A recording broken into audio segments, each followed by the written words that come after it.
सब ठीक है, आप बताइए। ठीक है। अस्सलाम अस्सलाम वालेकुम Sadia, welcome to my show जनाब for the Thank very you, first time. thank you. सबापा तो आके हमारी शो की बहुत शान बढ़ा भी चुकी हैं।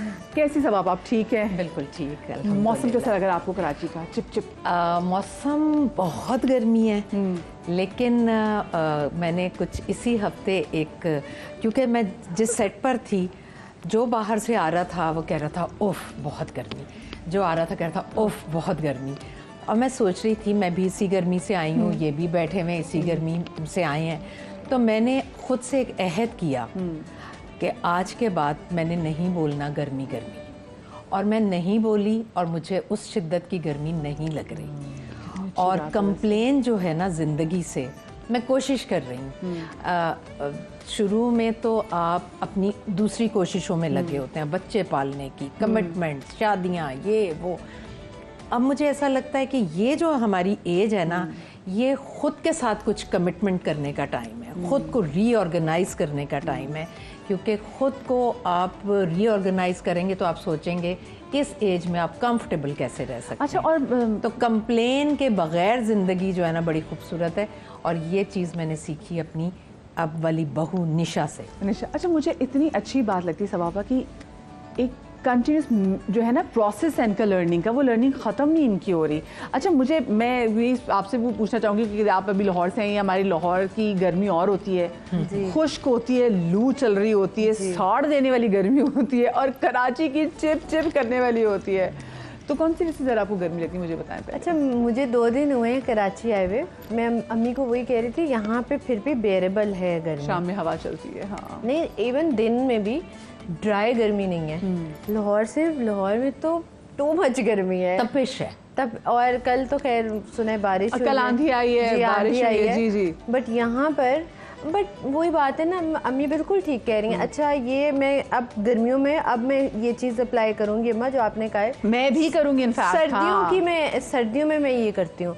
सर्दियों में अगर आप कहें ना कि सर्दी नहीं है, इतनी नहीं है, तो आपको सर्दी नहीं लगती, ठंड लगना बंद हो जाती है। I think same goes with the गर्मी। भाई गर्मी आएगी तो कनक साड़ी पकेगी ना। हाँ, बिल्कुल। आटा खावांगे, चावल खावांगे, बिल्कुल जी। ये क्यों नहीं सोचते कि कनक अल्लाह ताला ने, आपको बता देना, अगर आप पंजाबी आज बैठ गए और वो भी 3 लाहौरी बैठ गए आज, गंदुम, हाँ, जिसका आटा खाते हैं। बिल्कुल जी। और आटे की हमेशा जिंदगी में नहीं सोचा था, गरीब ने 2 वक्त की रोटी खानी होती थी, और कभी फील नहीं होता था कि आटे की भी कोई वैल्यू तो बहुत है, लेकिन पैसे के एतबार से कोई वैल्यू। लेकिन अभी कुछ अरसे में हमारे गरीबों ने भी ये जान लिया कि हमारे लिए 2 वक्त की रोटी भी बहुत मुश्किल हो। गरीबों ने क्या, मतलब अमीरों ने भी वाकई टाइम सबने। अच्छा सबापा, आज क्योंकि हम specifically celebrate, and I believe we should always and every day celebrate this relationship, जो माँ बेटे जो relationship है। लेकिन जो माँ और बेटी का है, ये दोनों बड़ी बेस्ट फ्रेंड्स होती हैं। कितना ज़रूरी है माँ के लिए बेटी का होना और बेटी के लिए माँ का होना?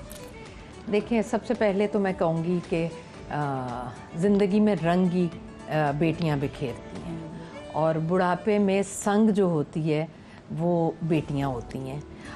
बेटियाँ अपने घरों की होकर भी माँ बाप के घर में उनके दिल पड़े रहते हैं। और सुनने में कहावतें हैं ना कि बेटों की शादी हो तो वो फिर बहुओं से ज़्यादा पराये हो जाते हैं। तो ये कहावतें हैं, ज़रूरी नहीं है कि हर कोई ऐसा हो। बेटे बहुत इन्वॉल्व होकर रहने वाले होते हैं। मैंने पहले भी कोई बेटों की बात कर दी थी, वो इस कदर वायरल हुई, मेरी चीज़ें हो जाती हैं वायरल क्योंकि मैं करती हूँ सच्ची बात।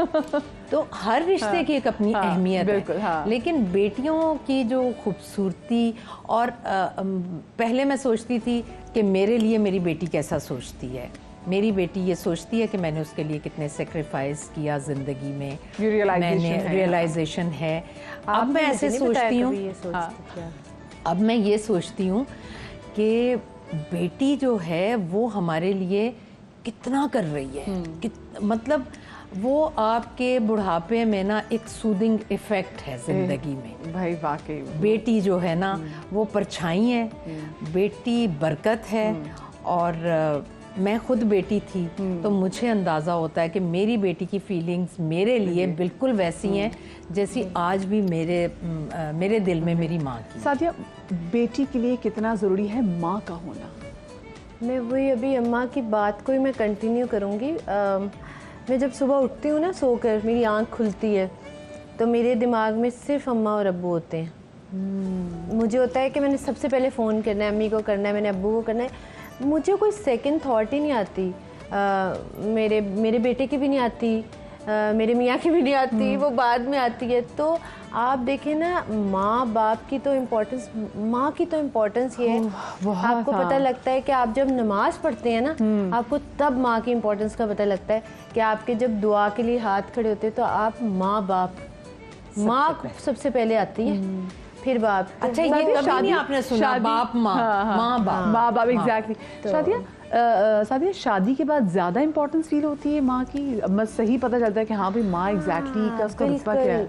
शादी के बाद तो जाहिर है मुझे था, मैं अपने ससुराल होती थी, मैं माँ को कॉल करती थी, कुकिंग के लिए पूछती थी। ऑब्वियसली शादी के बाद आपको कमी महसूस होती है, लेकिन मुझे ज़्यादा इम्पोर्टेंस तब पता लगी जब मैं खुद माँ बनी। तब मुझे, मतलब मेरा एक एक एक्ट, एक एक एक्शन मुझे होता है कि ये भी मेरी माँ ने हमारे लिए किया है, ये भी मेरी माँ ने किया है। तो वो चीज़ फिर आप ज़िंदगी में कभी उस चीज़ को पे बैक ही नहीं कर सकते जो आपके लिए माँ कर देती है।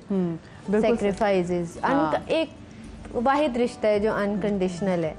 अच्छा, मुझे बताएं कि अपनी ज़रा, मैं चूँकि अभी गर्मियों की छुट्टियां भी हैं तो मुझे बताइएगा कि आप बचपन में आपकी, क्योंकि भी आई एम श्योर आपके बच्चे भी प्लान करेंगे कि भाई हमें यहाँ लेके जाना, वहाँ लेके जाना है। आपकी समर वेकेशंस कैसी होती थी? सब आपको कितनी आशियाँ कराती थी गर्मियों की छुट्टियों में? मुझे पहले ये बताएं। अब तो शिकायतों के ना वो। अच्छा, वैसे ना ये मैं आपको सही बताती हूँ। हम लोग ज़ाहिर है बचपन में हमारी नानो ज़िंदा थी, अल्लाह बख्शे। हम लोग उनके घर जाके, हमें खुशी होती थी, हमें छुट्टियाँ हुई हैं, हमने नानों के घर जाना है। हाँ। हमारी और कोई अट्रैक्शन ही नहीं होती थी। कुछ अरसा गुजरा, फिर हमने कहना शुरू किया, मैंने, मेरे भाइयों ने अम्मा अब्बू को, यार आप लोग हमें नॉर्दर्न एरियाज कभी ले जाया करें, कभी हमें मरी लेकर जाएं, कभी हमें नारायण का गान लेकर जाएं। लेकिन मैं आपको बताऊं, कभी इस चीज़ की नीड ही नहीं हुई। बस यही होता था बचपन में। हाँ, नानी का घर, हम सब शीशे तोड़ने, नानी से डांट भी खानी, प्यार भी करवाना, ये तो बहुत लाडली थी। लेकिन हमेशा से कोई हसरत नहीं रही, अल्हम्दुलिल्लाह। सारी ख्वाहिशात पूरी की हैं और कभी भी नहीं अभी तक लगी हुई है ना हमारे लिए। हाँ बिल्कुल। तो सबाबा, वैसे क्योंकि आपकी एक ही बेटी है तो कभी आपके दिल में वो हुआ कि काश मेरी एक और बेटी होती? क्योंकि मुझे कभी कभी लगता है कि हम 2 बहनें हैं तो मुझे तो हाई काश एक और बहन होती, क्योंकि ज़िंदगी में कभी कभी ऐसी बहुत कुछ चीज़ें आती हैं कि ऐसा लगता है कि एक और बहन हो जाती ना तो चीज़ें और मज़ेदार हो जाती हैं। अच्छा, वैसे मैंने कभी सोचा नहीं, मैंने कभी भी नहीं सोचा, क्योंकि मेरी जो 2 बहनें हैं वो भी मेरी बेटियां हैं। और आप बहनों में बड़ी हैं? मैं बहनों में बड़ी हूँ और उनको भी मैं बेटियों की तरह लेती हूँ और फिर मेरी बेटी अपनी है। और मुझे कभी वैसे ऐसा फील नहीं हुआ। मैं बहुत और मुझे भी कभी नहीं फील हुआ कि मेरी बहन हो। मुझे कभी भी वैसे फील नहीं हुआ। कजन्स वगैरह भी थी? कजन्स भी हैं, लेकिन अम्मी के साथ मेरा बहुत फ्रेंडशिप लेवल, वो तो हमें मतलब सबाबा को देख के फील होता है और सबाबा की बातों से भी कि वो कितना प्यार करती हैं सादिया आपसे, वो हमें उनके टेलीविजन के शो से पता चल जाता है। लेकिन मुझे अपने बचपन के टाइम में बताएं कि सख्तियाँ इनकी कैसी होती थी? सख्तियाँ कभी भी नहीं थी। कभी भी सख्ती नहीं, अम्मा ने सख्तियाँ तो कभी भी नहीं की।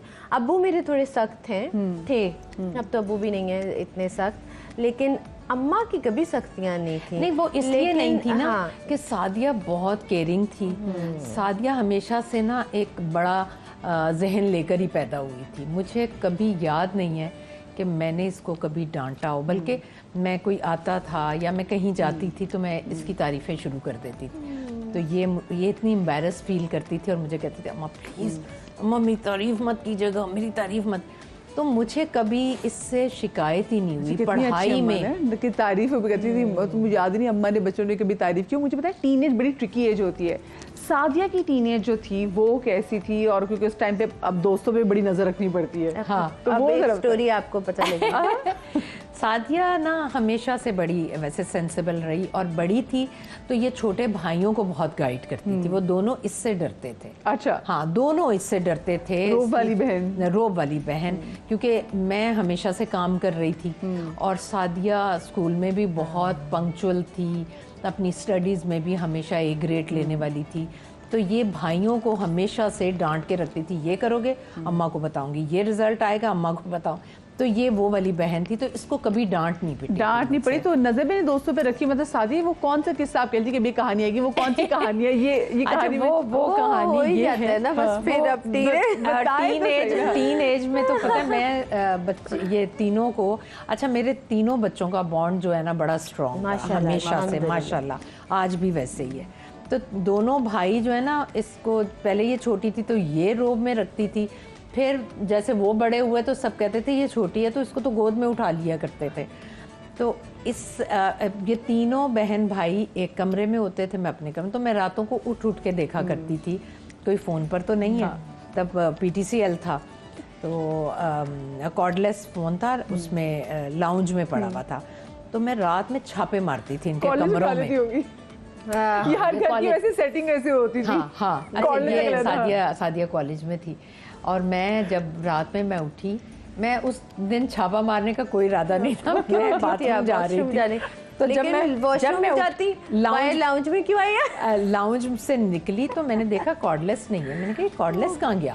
अब मैं तो भूल गई कि मैंने बाथरूम जाना था। मैं इनके बच्चों के कमरे में गई, सब ने ऊपर लिहाफ लिए हुए, तो मैंने कहा ये तो सो रहे हैं, तीनों सो रहे हैं, तो ये कॉर्डलेस कहाँ गया? अब मैंने हटाया तो ये इसके बिस्तर के नीचे तकिया था और ये नहीं थी। ये कहाँ है? ये बाथरूम में थी, नलका खुला हुआ था, और मैंने नहीं देखा कि बच्चे उठ जाएंगे, रात के 3 बज रहे हैं। मैंने दरवाज़ा नॉक ठा ठा ठा, इसने कहा जी अम्मा। मैंने कहा दरवाज़ा खोलो। मैंने एक्ट किया, वो बहुत मैं नींद में हूँ ना, बड़ी चिल। जी अम्मा। मैंने कहा दरवाज़ा खोलो। कहती अच्छा अम्मा क्या हो गया है? मैंने कहा दरवाज़ा खोलो। इसने जैसे ही दरवाज़ा खोला, नहीं मेरे कॉर्डलेस छुपाने की जगह नहीं मिली, तो वो रैक था तो उसके ऊपर इसने रख दिया। तो इसने जैसे दरवाज़ा खोला रख के, तो मैंने कहा कॉर्डलेस कहाँ है अम्मा? कॉर्डलेस। इसने बस ऐसे ही किया, तो जैसे आज मैं फिल्मों ड्रामों में मारती हूँ, रख के इसके मुंह पर थप्पड़ मारा। मैंने कहा कॉर्डलेस कहाँ है? अम्मा वो पड़ा। मैं किससे बात कर रही थी? कॉलेज में थी, और जाहिर है कि इसके क्लास फेलो फैसल उससे बात कर रही थी। बस वो एक थप्पड़ इसे जिंदगी में पड़ा हुआ है। फिर मैंने इससे पूछा क्या है, कौन है?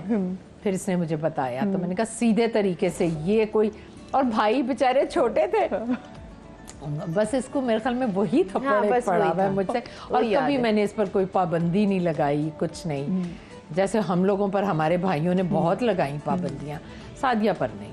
आप सबब आपने रिश्ता करते हुए सादिया के स्पेसिफिक, क्योंकि एक बेटी है ना, तो वो बंदा बड़ा उसके लिए हो जाता है कि भाई किसी अच्छे घर जाए।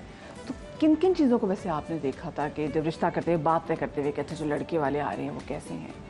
देखिए, एक तो मुझे हमेशा से फैमिली अच्छी लगती, चचा फुफियाँ ताया साथ हैं या नहीं, कौन आ रहा है कौन नहीं। तो जब पहली दफ़ा फैसल के घर वाले आए, तो वो मैंने जब उनकी फैमिली को देखा, ज़ाहिर मैं तो नहीं मिली हुई थी, वो आ रहे थे, तो फैसल की अम्मी थी, उनकी खालाएँ थीं, फिर उनकी फुफियाँ थीं, मुमानी थीं, और सब मुझे इतने डिसेंट, इतने पढ़े लिखे, इतने वेल स्पोकन लगे। और जब वो आकर बैठे ना, तो मैंने कहा कि यार मेरा तो लाउंज सज गया है, मुझे ऐसे ही चाहिए थे, क्योंकि अब तो पता नहीं लोग अकेले रहना चाहते हैं, लेकिन ये जो कॉन्सेप्ट है ना कि आप शादी भी बाहर करें ताकि आपकी फैमिलियां बढ़ें। अब तो लोग कहते हैं ना फैमिली छोटी से छोटी करें, लेकिन ये बड़ी अच्छी बात है कि साथ में बाकी खानदान के लोगों को भी पता चाहिए, आप बड़े फ्रॉड से बच जाते हैं। जी बिल्कुल। तो कहते जी हमारे ताया जो हैं वो नाराज हैं, अच्छी हमारी फुफियाँ नाराज है, वो पता चलता है बात इनमें कुछ और थी। बिल्कुल। और वो लोग जब आए तो आप यकीन करें, मुझे मेरे भाइयों ने कहा कि वो मंगनी ही रिश्ता पक्का करने ही आ रहे थे, तो उन्होंने कहा कि बाहर से ऑर्डर कर लेना। मैंने कहा जब मैं ये चीज़ें नोटिस कर रही हूँ ना कि लोग कैसे हैं, तो वो भी अगर ख़ानदानी है तो नोटिस करेंगे, बाहर से बनवाया हुआ खाना तो नहीं खिला रहे। तो मैं तो इस चीज़ की कायल नहीं हूँ कि आप घर में कोई किसी event की बाहर से। दावत करें या घर में किसी को इनवाइट करें तो आप उनके लिए उससे पहले खुशी से, मोहब्बत से, खुद मेहनत से, अपने पसीने से काम ना करें, उनकी खुशी का है। खुद खाने बनाती थी घर और आपने इनको सिखाया? आप यकीन करें, सादिया के ससुराली फर्स्ट टाइम आए तो वो आज भी मेरे ख्याल में याद करते हैं, मैंने इतने खाने बनाए थे और सब खुद बनाया। सब खुद इनसे क्या बनवाया था? शादी कुछ बनाया था? मीठा नहीं, कुछ बनाया था? शादी मुझे से कुछ पहले भी नहीं आता था बनाना। शादी से पहले मैंने सब कुछ शादी के बाद सीखा है और मेरी मदर इन लॉ से सीखा है मैंने। और बस वैसे करते करते अब आज मैं बहुत अच्छी कुकिंग करती हूँ। क्या मैं उनसे जानूंगी क्या। और अभी पिछले दिनों सवापा की बेटी की शादी भी थी और पूरे मतलब सारे सोशल मीडिया पे ना वो पिक्चर्स ही पिक्चर्स थी कि वो लग के सिर, ये लुक्स पे थी कि अच्छा ये आज का ड्रेस पहना हुआ है। आज हम उनको डिस्कस भी करेंगे, इनके दिमाग में क्या कुछ चीज़ें थी शॉपिंग करते हुए, सब मैं इनसे पूछूंगी, ठीक है ना। आप लोग कहीं में जाएगा, ब्रेक के बाद मिलते, हमारे साथ रहिएगा।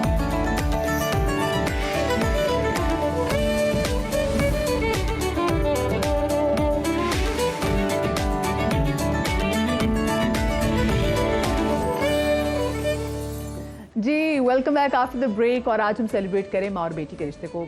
सबापा और उनकी बेटी सादिया फैसला आज हमारे साथ यहाँ पर मौजूद हैं और हम ज़रा कुछ उनकी ज़िंदगी के वाले से बात करें।